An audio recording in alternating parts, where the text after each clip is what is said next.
Hey, everybody. Welcome to the Daily Objective. And we're getting close to the end of the year here. So we want to talk about the three biggest lessons from 2020.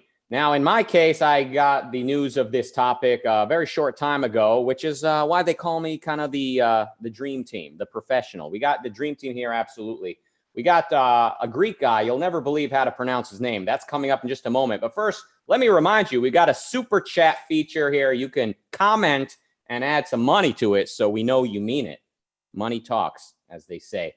And on top of that, I want to announce that coming up tomorrow, Wednesday, right? Yeah, tomorrow's Wednesday. We got at 7 p.m. UK time, 7 p.m. UK time, a show with James Valiant and Harry Binswanger to talk about Ayn Rand on the topic of homosexuality and objectivism on homosexuality. Obviously, it's a controversial topic. Ayn Rand made some remarks in her Q&As here and there. Anyway, they'll get into it, I'm sure, much more than I can right now. So you might want to watch that. Leave yourself a note. Tomorrow, 7 p.m. UK time, the YouTube broadcast on homosexuality at the Ayn Rand Center, UK. And coming up on Thursday, bro, this is going to be big. We got the usual Daily Objective at 6 p.m. UK time, but we're going to have all four hosts, if I understand correctly. All four of us. You're going to have me, Nikos. You're going to have Mark Pellegrino, and the star that is Jonathan Honig. It's going to be big. I don't know if the internet could handle that much hype, but you definitely want to catch that. But let's talk about 2020. Now, let's just say, been an interesting year.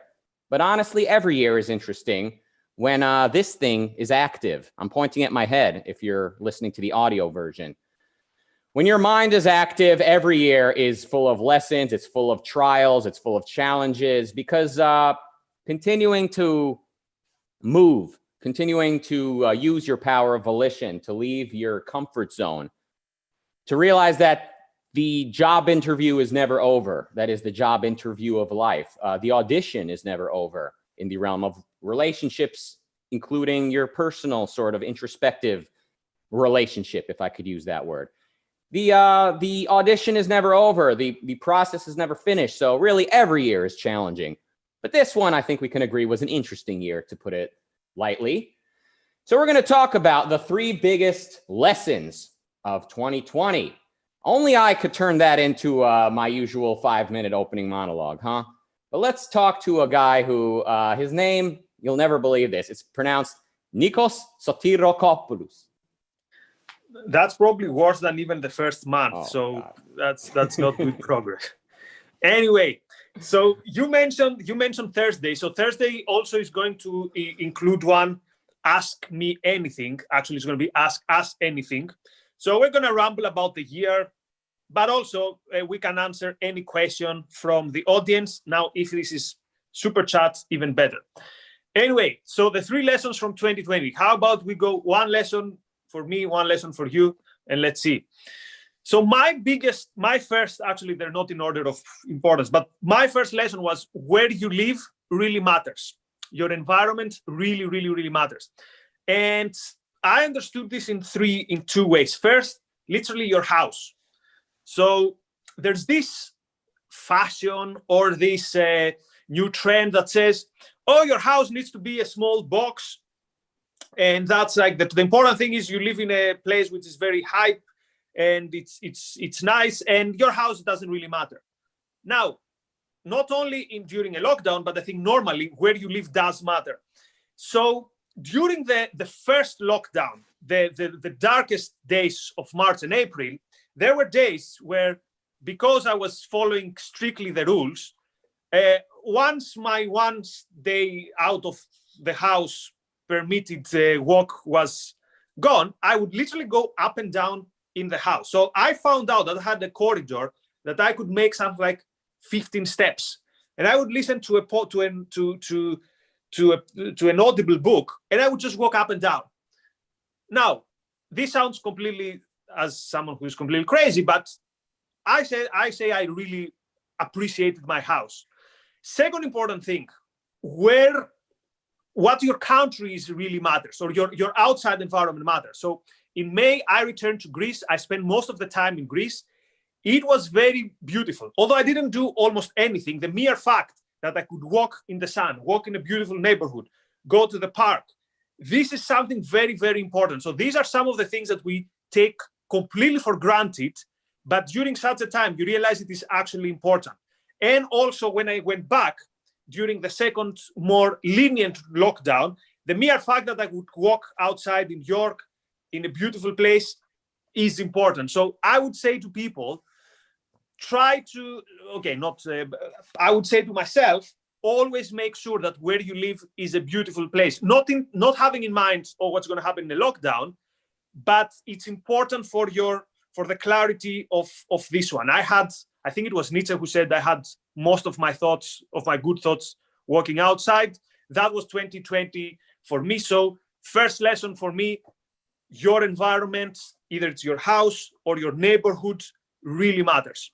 That's interesting, because I would think the year of the lockdown might teach you that it doesn't really matter where geographically you are, as long as you are using the tools you have to reach the world, maybe online or however. So that's an interesting takeaway, that it actually does matter. I've sort of, like many, and I'm commenting on your item here, like many people in California, I've thought of leaving. I mean, I probably won't. I love the weather and I could live wherever I want. Like, I like it here. I'm probably going to stay, but a lot of people have left and are going to leave. Like, it's become like a normal thing. Yeah, move to Texas, move to Vegas, move somewhere cheap. And I've definitely thought about it. Like, I don't actually need like what's good about California? Weather, and food. I mean, LA, I mean, you don't appreciate it till you, and the people are good looking. I hate to say it. I mean, I don't hate to say it, but I hate to sort of disparage every place outside of LA. As soon as you leave Los Angeles, you're like, why did God not make everybody as beautiful as the city of angels? So anyway, those are my thoughts on yours. On your first item, I guess I'll give mine. Now, I wasn't sure what order to do these in. I guess this is abstract for sure. This is an abstract lesson. So I'm going to start abstract, and then I've got a couple concretes. On the abstract level, I've realized this year more than ever before that philosophy is inductive. Objectivism specifically is inductive. You observe first, you collect data, and then philosophy is there to help you organize it, to know what to do with that data. But if you're going to learn philosophy when you're young, as most people will, it's sort of a promissory note. It's sort of, it definitely helps you organize what you've already observed. But I mean, there's a almost 100% chance you're going to kind of become a little bit rationalistic, or a lot rationalistic, because you're taking the conclusions of a 60-year-old Ayn Rand, a genius who is very much an adult with magnificent novels and works in her catalog, and you're trying to apply that right now, right here, to the life you're living. And it takes a lot of patience. So I've definitely had an interesting sort of introspective journey, some of which I've spoken of out loud.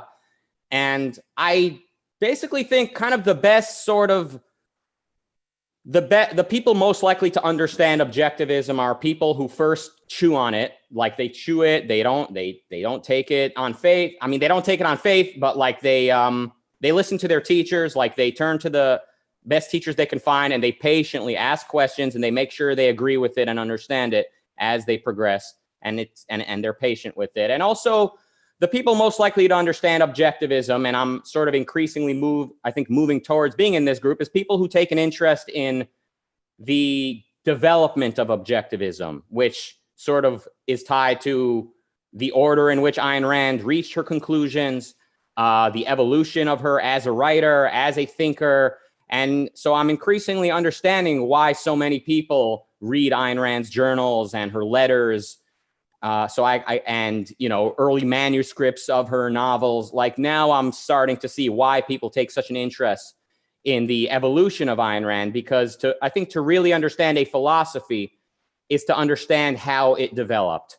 And that doesn't only apply to Ayn Rand. It applies to other philosophers. You want to see the order in which they arrived at their conclusions and their influences, as well as maybe, let's say, a philosophy of music or a philosophy of entertainment, a philosophy of science. You look at the sort of school of thought, and you say, what are the influences that sort of contributed to this development, and how did they arrive at this final stage? So that's the first item I've learned. Like I said, more on the abstract side. It's less of like I learned how to open a can with a can opener. It's more of an abstract lesson I've learned. Two comments on these very interesting things. First, I really like what you said about beautiful people, and with the risk of being considered shallow, I'll just say beauty matters, whether it is the people you see or again your environment and the weather. The caricature is everyone is like, oh, I love Greece because of the weather. I never cared about the weather. This year was the first time I really appreciated. So yesterday I was out in a walk with a t-shirt, and it was something like 20 degrees. So yeah, that's really a first world problem, people are going to say, but no, beauty does matter. The second, you mentioned induction. At some point we're going to have, so the Ayn Rand Center UK runs for all its members this discussion session on Leonard Peikoff's courses. At some point, we're going to do objectives through induction, and you are more than welcome to attend. And I'm sure you have the benefits of a member. So the second point, the second big lesson for me, now that's going to sound a lot Alex Jones-like, but I'm just putting it this way to make a point. So the second thing is, I realize that for the things that really matter, you're on your own, and you're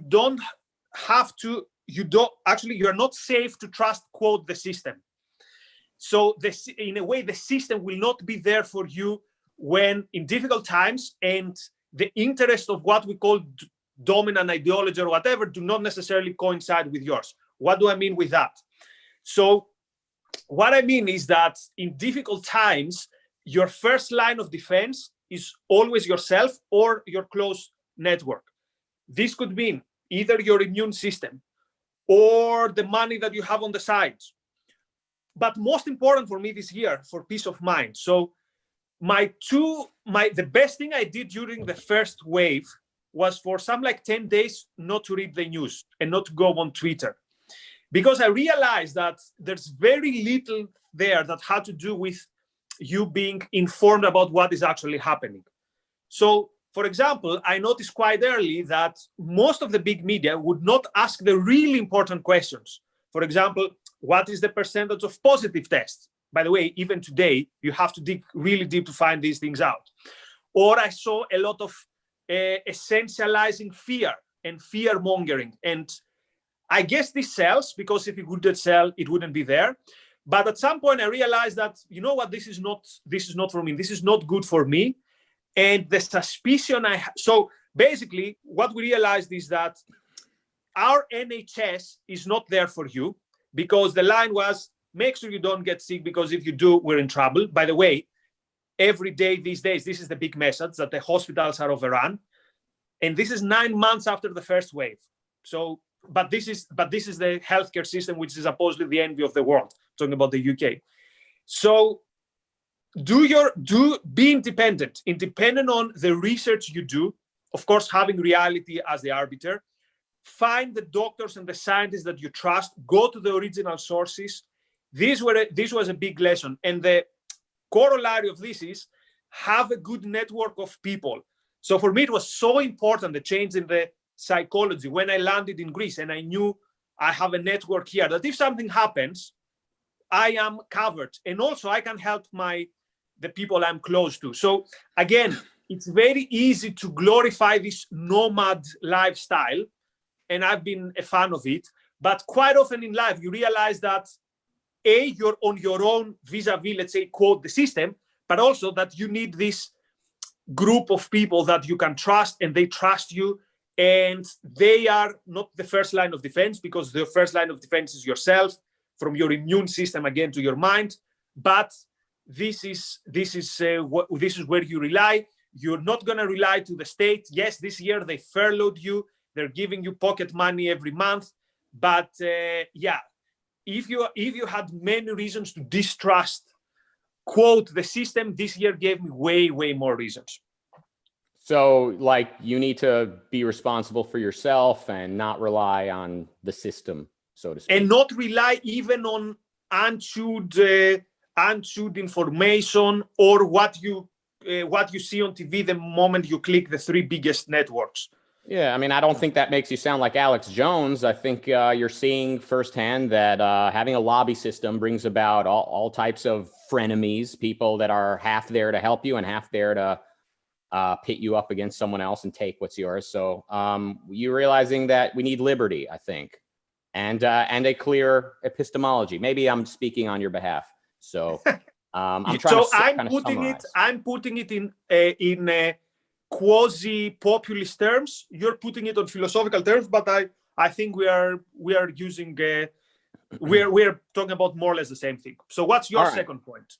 So so to summarize yours, it matters where you live and like don't trust the system. So you're basically getting ready to move into a log cabin with a bunch of guns and canned food and bottled water. Sounds like we know what 2021 looks like. But anyway, this actually leads perfectly into my second item, which is I've talked about this on the show that the night of the election, Donald Trump announced basically that he won. He basically announced yeah, that's it. We know I won and we're going to sue to make them stop counting votes. And the fact people went with that, people were like, yeah, exactly. With that, I mean, was kind of a moment for me, kind of an aha moment. And I know this is controversial, but what do you want me to do? This is the way this is what I've sort of concluded. Donald Trump, he represents the sort of conspiracy-minded segment of the population. And yes, I realize the Democrats had their conspiracy theory for the last 4 years saying that the Russians did stuff. I never took them seriously. I never saw the Democrats as remotely worth taking seriously. But the fact that the Republicans, the fact that the sort of opposition to the leftists, the opposition to the socialists, as we were hoping they were, they nominated and elected a president who is sort of, in the way I see it, kind of like the face of alternative news, the alternative media, this sort of very, like you said, populist, but also kind of, I hate to use this language, kind of very shitty epistemology, shitty approach to how to get information and how to attain certainty. I kind of see Trump as the sort of Alex Jones, Occupy Wall Street, sort of libertarian anarchist sort of favorite candidate president. And that is bad news. So I kind of had this very serious aha moment when first seeing Trump announce victory on election night. That was sort of aha moment one. And then the following morning, seeing that the tides had turned in Biden's favor because of all the early voting that was being counted, and that this was being called voter fraud, and the jury was in the minds of so many people. So they, kind of like when I guess here's some red meat for the other side of the aisle. When George Zimmerman was accused of killing Trayvon Martin on racial grounds, without giving him a moment of consideration for the evidence to actually wait and hear. Well, what are the facts? Immediately, Twitter announced, well, Zimmerman is racist. He tracked down Trayvon and shot him point blank out of racial animus. And a congresswoman or someone said the same thing, that Trayvon was chased down and shot like a rabid dog. So that's what kind of that type of mindset, that type of I've decided what happened and I'm running with it, is kind of what I saw Trump and his enthusiasts sort of doing. And I kind of realized this sort of Alex Jones news, this Alex Jones segment of the populace, they've sort of got a very strong foothold on the right, and they got their own president. So these things that you might have told me a year ago, 2 years ago, 5 years ago, and I would have said, yeah, I agree, that makes sense. But it, again, on the topic of induction, it never quite is real until you really just see it and understand it firsthand. So I had that type of moment with Trump, with the right, seeing the way Republicans, including many past never Trumpers, got on board with this this Trump train, repeatedly straw manning the opposition, repeatedly not listening to what the courts are saying. I mean, the courts. I mean, what more do you want than judges and courthouses to take a look at it and give you their verdict? So at that point, what are you literally saying? Overthrow the whole country? We need a, so anyway, that's kind of what I learned. So item number 2. And it's very interesting that this was the year that so many people, for so many different reasons, said, I realized how the Third Reich happened, or things like that. But always they would say this for the other side. So, for example, COVID skeptics would say this about people who believe this, or during the BLM riots in the summer, or with what you said about how easily they bought this idea of election fraud. So almost everyone believes that the other side is easily manipulated. Maybe there's something to each and every of these claims. Anyway, so very quickly, my third lesson is basically have at least 2 or 3 different jobs. Now, I'm not flexing about my economic condition because it's not brilliant, but this was a year that should teach you that you need to be also independent in terms of your streams of income. So, and try to be as much uncancelable as you can for 2 reasons. One, obviously, was the situation that the government might not consider your job, quote, essential, which is one of the worst terms of 2020, essential worker. I hated this term. Maybe the only term I hated more was, quote, the new normal. Anyway, but also what we saw during the summer, where people were very easily losing their jobs because of a very very innocent comment about BLM or Antifa.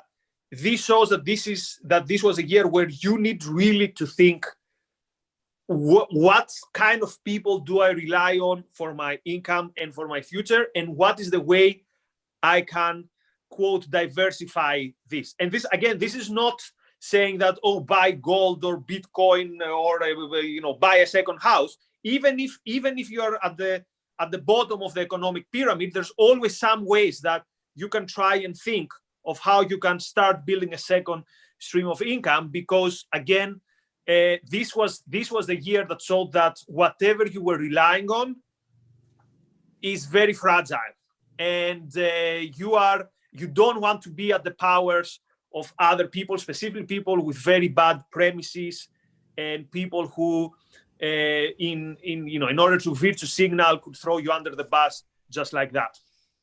Yeah, that's true. I mean, in other words, do what you can to be as independent as you can. And the internet definitely gives us a lot of opportunities to do that. It might not be your chosen field yet, but definitely see what you can do. Try your best. So yeah, it's been a good year. All right. So now I got, it's been a good year. I said, I got one more, right? So, all right. I learned how to pronounce Sotirakopoulos. How was that? Well, no one can top this, so that's a big lesson. So I did it. Was that right?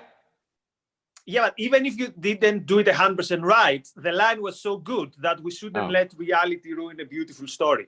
True, very true. That's what I say. But in case that wasn't actually a perfect pronunciation, I guess like sort of honorable mention. I famously advised people, make your bed. As soon as the lockdowns began, I said, make your bed every day, pick out what you're going to wear. Like actually think like, oh, I'm going to wear this shirt today, even if you're going to be home all day and no one's going to see you. So that type of thing, those are the types of practices, the type of habits that I encourage, that I practice, and I encourage people that are interested in my opinion. That's what I like about people like Jordan Peterson, who, he says, clean your room. I think he means it for the right reasons. Like start with organizing and putting away things around you. And that's how I would, that's another kind of lesson. I already knew it, but kind of getting this kind of reminder of being tested. It's the moments when you kind of need to practice these principles when you're being tested. That's kind of the lockdown sort of reminded me, am I really going to stick with this? And I did, and I have been. And by the way, thank you, Daniel and Christopher, for your super chats. We are getting paid. All right. So that we both did 3, right? we're done. Yeah, and actually, also with me, this so daily workout or even doing weird things like rolling off my floor, watching BJJ videos, or doing things with my sparring partner who looks like who is not real, but anyway, I'm sure the neighbors who see from far are gonna assume that I do some weird things. But the daily routines of exercise, I don't know what I would do without them. But this is not something that I started necessarily in 2020, so I didn't use it. But yes, this is the stuff that makes a difference. And let me also agree with you. I'm a big opponent of sweatpants and pajamas, but that's a big discussion. Not, again, within a context. I don't like what they represent, so to speak, which is this. Anyway, that's yeah. I mean, I'm with you. You know, as someone who's been at home through my 20s and now into my 30s, kind of working from home, there's not been one day, unless I was sick, and even then, I like to get dressed. So get dressed.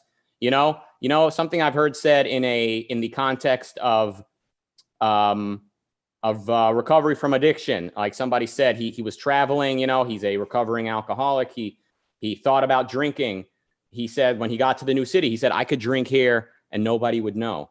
And the sort of implicit answer he realized was, you're calling yourself nobody. You're calling yourself nobody. It's deep, right? So you could say, well, nobody's going to see me today. I can wear whatever I want. I can be as messy as I want. You're calling yourself nobody?